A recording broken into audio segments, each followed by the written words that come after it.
Bonjour, je m'appelle Pierre Gloaguen, je suis enseignant-chercheur en statistique à l'UBS depuis septembre 2023.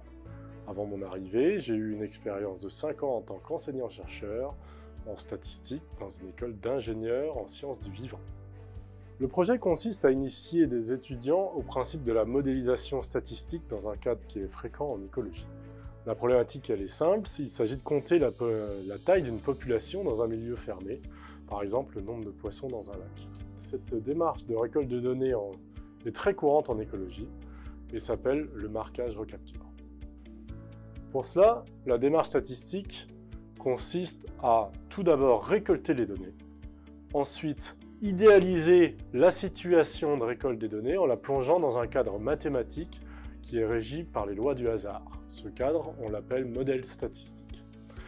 Dans ce monde, il existe des inconnus comme la taille de la population, par exemple. Ensuite, une dernière étape de la démarche consiste à faire le lien entre les données récoltées et le modèle pour obtenir une estimation des inconnus. On se met en situation dans la salle de classe. Donc, notre lac a un récipient quelconque, ce bol par exemple, dans lequel on a des poissons, ce qui est un ensemble de haricots blancs. L'objectif est de compter le nombre de haricots blancs dans le lac. On va d'abord procéder à la récolte des données. À l'aide d'un engin de pêche, on pêche des haricots. On les compte, ici 32, et ensuite on va les marquer afin qu'ils soient reconnaissables par la suite. Dans notre expérience, les haricots pêchés sont remplacés par des pois chiches. On rejette les pois chiches à l'eau.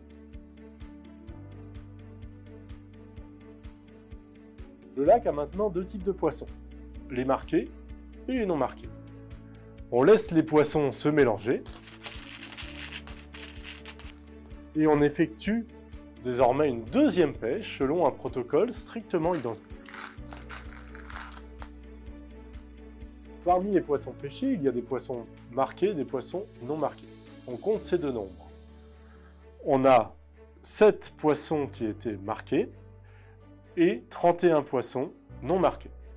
On a désormais 3 nombres observés, donc le nombre de poissons pêchés lors de la première pêche, le nombre de poissons pêchés lors de la deuxième pêche, parmi lesquels on connaît le nombre de poissons marqués.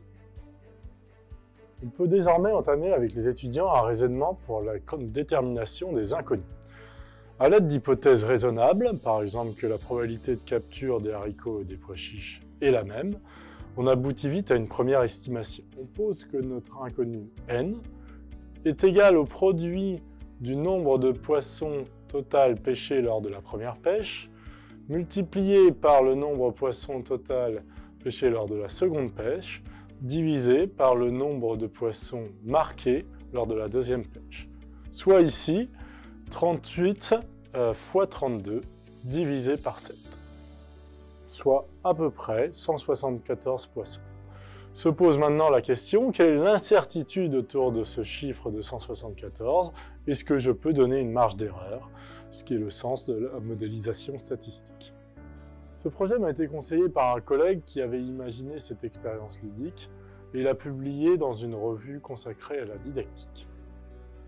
Je pense que le point clé de la démarche ici, et qui s'adapte à toutes les disciplines, va être de prendre du recul sur une situation réelle afin de la transposer, même de manière simpliste, dans la salle de classe.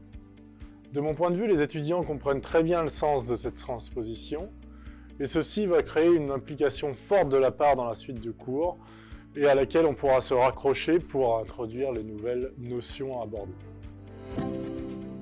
La première fois, on était 2. On a animé en classe un groupe d'une dizaine d'étudiants. On avait séparé ça en 3 groupes de 3 ou 4. On a arrivé avec nos boîtes de haricots, comme je l'ai présenté dans la vidéo. Et on a présenté la problématique aux étudiants en leur disant qu'il fallait qu'ils pêchent des haricots, qu'ils les comptent, etc.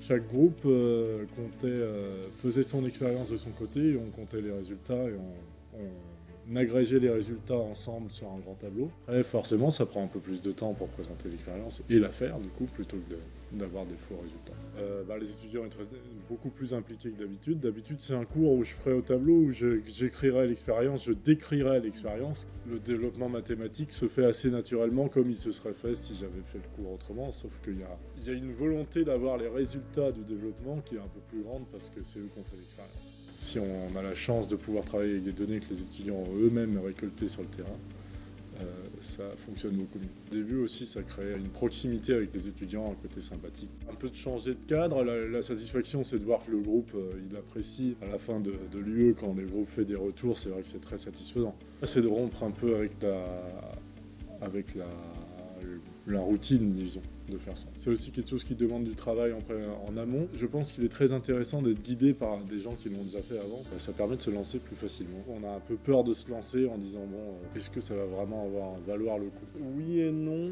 L'expérience en elle-même peut fonctionner, évidemment elle n'est pas compliquée. Après ce dont je parle pas dans la vidéo, c'est des développements mathématiques qu'il y a derrière. Quoique je pourrais le faire, je pense que je pourrais le faire à des licences de bio. Mais après, il n'y aurait pas de cours de maths entre guillemets derrière, c'est-à-dire que je leur pré-mâcherais le résultat, je leur pré-mâcherais le cours de statistique derrière. Pour moi, le frein principal, c'est le nombre.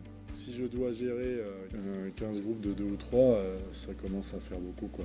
En tout cas, moi, j'aime pas trop quand il y a un grand brouhaha dans la salle. Je pense que ce qui n'est pas facile, c'est d'imaginer les bons moyens de le faire. Et encore une fois, ça, le fait d'avoir été aidé par cet ancien collègue, là, Éric Parent, et puis le fait aussi qu'ils aient écrit un support, un article, vraiment qui détaille tout ça, ça aide vraiment, quoi. La préparation du cours, elle est fluide, quoi. Et moi, j'ai quasiment rien changé.